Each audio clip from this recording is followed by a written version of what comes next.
Alors, mes chers amis, le cours que je vais faire ce soir, il est Leilou Nishmat Yehuda Bar Esther. Yehuda Bar Esther, dont ce soir, c'est la Haskara.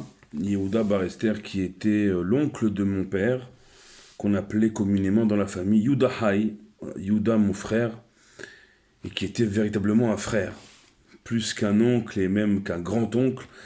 C'était un frère dans la famille El Fassi, la famille de ma grand-mère, la mère à mon père. Une famille exceptionnelle qui vit pour la plupart aujourd'hui en Israël, mais nous avons des cousins El Fassi également en France. Et ce soir, donc, c'est l'Askara de Yehuda Bar Esther qui a fait ma bar mitzvah, pour tout vous dire, qui s'est occupé avec mon père, avec bien sûr ma mère et toute ma famille de ma bar mitzvah en Israël. Ça fait déjà un petit bout de temps. Je me rappelle d'ailleurs de sa dernière phrase qu'il m'a dit avant que je retourne en France après ma bar mitzvah, puisqu'il nous a quittés l'année après ma bar mitzvah. Donc je ne l'ai plus revu après avoir quitté Israël après ma bar mitzvah. Il m'a dit cette dernière phrase.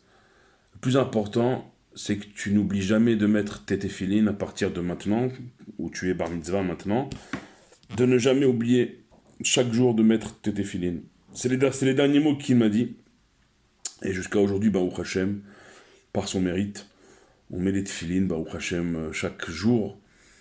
Et donc ce soir, ces quelques mots de Torah, ils sont à sa mémoire pour l'élévation de son âme, Yehuda Bar Esther. Savoir que ce soir, c'est un grand soir. Ce soir, il y a des grandes iloulotes depuis hier soir. Ce soir et même demain soir, ça se poursuit. Le Rambam, Maïmonide, Rabbi Moshe ben Maïmon, Rabbi Yaakov Abu Hatzera, le grand-père de Baba Saleh, Rabbi Yaakov Abu Hatzera, dont je suis rentré ce soir d'une iloula parmi les nombreuses iloulotes de Rabbi Yaakov et du Rambam dans le monde entier. Baruch Hashem, ce soir on a fêté Rabbi Yaakov Abu Hatzera à une de mes synagogues à côté de chez moi. Et Baruch Hashem, il y a un monsieur qui s'occupe de ça avec sa famille tous les ans, Baruch Hashem, avec des traditions. Et vous savez que Minhag, la coutume dans notre Torah, c'est quelque chose de très puissant. Une coutume qui est bien sûr fondée à l'Pitora, c'est très puissant. Et l'une des coutumes de ce monsieur Amselem, qu'on remercie, qu'on bénit lui et toute sa famille pour organiser tous les ans cette iloula de Rabbi Yaakov Abu Hatzera, que son grand mérite protège toute sa famille et tout notre peuple, bien sûr nos frères et sœurs en terre d'Israël, nos soldats dans Gaza, nos otages dans Gaza et chaque juif, Bechol Makom Shehem, eh bien il offre un morceau de viande à cuisiner pour le Shabbat suivant, un billet de 5 euros, deux billets de 5 euros, 10 euros pour s'associer aux frais du Shabbat suivant et ainsi amener la bracha de Rabbi Yaakov Abu Hatzera dans les maisons. Baruch Hashem. Ah, ça, c'est des bonnes ondes pour commencer la semaine. J'espère que vous avez passé un bon Shabbat. Et on a une semaine où on ouvre un nouveau livre de la Torah, Baruch Hashem. On a une semaine où on ouvre le livre de Shemot. Ve'ele Shemot bene Israël abaim Mitzrayma et Yaakov ish u beto baou. Voici les noms des enfants d'Israël abaim Mitzrayma qui sont venus en Égypte. Et Yaakov ish u beto baou. Yaakov, l'homme, la personne, sa maison sont venus, l'homme et sa maison. Reuven, Shimon, Lévi, Yehuda, on nous cite les enfants de Yaakov, Reuven, Shimon, Lévi, Yehuda, Issachar, Zevulun, ou Binyamin, Dan, Venaftali, Gad, Veasher. Vaïkol, Nefesh, Yotzeyer, Yaakov, Shivim, Nafesh. Voici que le nombre des âmes qui sont descendues avec Yaakov en Égypte était au nombre de 70 âmes. Ve Yosef, Ayabe Mitzrayim. Et pour ce qui est de Yosef, il était déjà en Égypte. Vayamot Yosef, Vecholecha, Vecholadoraou. Voilà que Yosef et tous ses frères et toute leur génération s'éteignent, se voilent physiquement, uniquement physiquement, parce que nos tzadikim sont toujours avec nous, Baruch Hashem. Uvnei Israël paru vaishretzu vayirbu vayatzmu bimod meod vatimale haaretz otam. Et les enfants d'Israël se sont multipliés à tel point qu'ils ont rempli la terre d'Égypte. Vayakom melech chadash al Mitzrayim asher lo yada et Yosef. Se lève un nouveau roi en Égypte, soi-disant, parce que Rashi sur place dit, Rabbi Shlomo Yitzhaki, Rabbi Shlomo ben Yitzhak, sur place dit qu'il y a aussi la deuxième possibilité, c'est qu'en vérité ce soit le même pharaon qu'à l'époque de Yosef, mais qu'il a délibérément décidé d'occulter les bienfaits que Yosef a prodigués à l'Égypte pour mettre en esclavage, c'est le début ici de l'esclavage, nos ancêtres, les béné Israël, les enfants d'Israël, les enfants de Yaakov, Avan Itrakemalo, en usant de perfide de stratégie pour nous assujettir et nous rendre esclaves. Un esclave comme Rabbi David Obadia, ce soir il a dit, le rabbin du CCEJ, il a dit à la Hiloula justement de Rabbi Yaakov, il a dit, c'est une phrase juste, c'est qu'il a dit le rapport au tzaddik.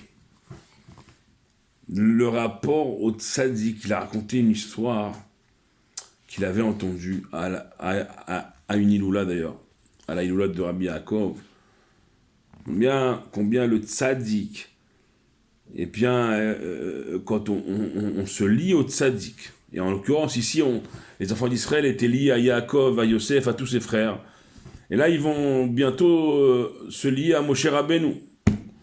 C'est ça ce qui nous sort de la galoute, c'est ça ce qui nous sort de l'exil et de ses épreuves. Se lier au tzaddik, ça c'est Rabbi David Obadia qui l'a dit, il a raconté une histoire comment quelqu'un qui avait pris sur lui d'honorer Rabbi Yaakov Abuhatzera, son fils, il a été sauvé d'une chute de 3 étages, et que l'enfant il raconte à 3 ans que c'est Rabbi Yaakov qui l'a pris, et il a vu Rabbi Yaakov le prendre et le déposer. Emouna, la Emouna. Et un deuxième Rav qui a parlé ce soir également, il a lié avec la paracha de la semaine, avec la condition d'esclave que Pharaon veut mettre sur nos ancêtres. Et c'est quoi un esclave? Il a dit, ce deuxième Rav, qui est Rav à Créteil d'ailleurs, et qui a dit, l'esclave, il ne pense pas. Et il a ramené d'ailleurs les enseignements de Pituri Rotam, c'est le livre de commentaires sur la paracha de Rabbi Yaakov Abuhatzera. Son grand mérite, il nous protège. Amen. Et donc, il ramène les enseignements de Rabbi Yaakov, qui dit, c'est quoi un esclave? C'est un esclave, il ne pense pas. La condition d'esclave, c'est être conditionné à ne plus penser, à ne plus réfléchir. C'est ça ce que Paro, il a voulu. Et que il a vu Moshe arriver, il s'est dit, attends, d'ailleurs on le voit, premier échange avec Moshe, Pharaon il dit, à ce moment-là, non seulement j'accède pas à ta demande de les laisser partir, mais en plus je vais doubler leur charge de travail, sans leur donner de paille. Le rapport avec la paille, il est quoi ici? Il est que Pharaon, il a pris peur.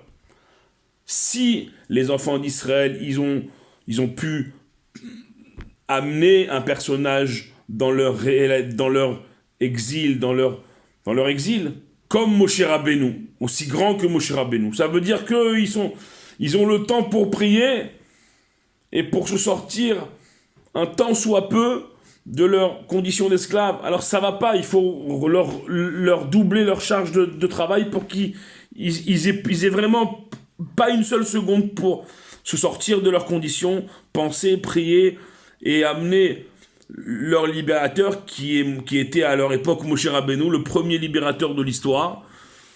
Et c'est exactement pareil pour nous, mes chers amis. À notre époque, on veut pas qu'on pense, on veut pas nous laisser penser, on veut pas nous laisser réfléchir, on veut pas nous laisser prier, vraiment prier.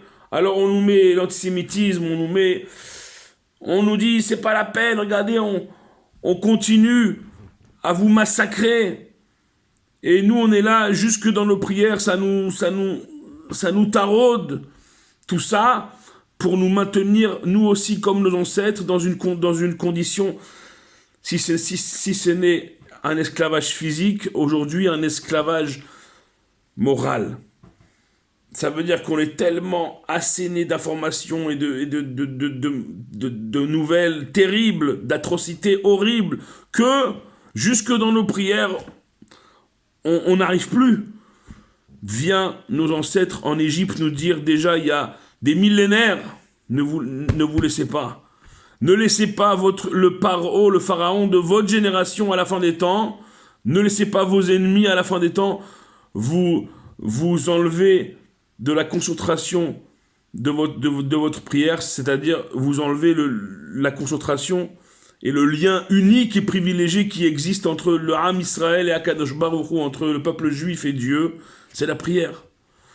C'est cette Tse'aka Gedola, ce grand cri en Égypte que Dieu leur a envoyé, Moshe Rabbeinu, le Goël Rishon, le premier libérateur. Et nous attendons le deuxième et dernier libérateur, Mashiach ben David. Nous aussi, on doit pousser ce cri comme nos ancêtres en Égypte. Comment on pousse ce cri? Que même si Pharaon, même si à notre époque, les Égyptiens de notre époque, les ennemis de notre époque qui veulent nous perturber jusque dans nos prières, nous on va leur dire non. On va nous aussi pousser ce cri et amener notre libérateur, le dernier, le fils de David, qui va à notre tour nous délivrer comme Moshe Rabbeinu et nos ancêtres en Égypte. Voilà mes chers amis, on arrive à 11 minutes, on va s'arrêter pour ce soir en vous bénissant et en bénissant bien sûr avant nous, nos frères et sœurs en terre d'Israël, nos soldats, nos otages, tout notre peuple en Israël, du nord au sud, du sud au nord, que Dieu les protège, que Dieu nous protège à tous. Baruch Adonai Leolam, Amen ve Amen.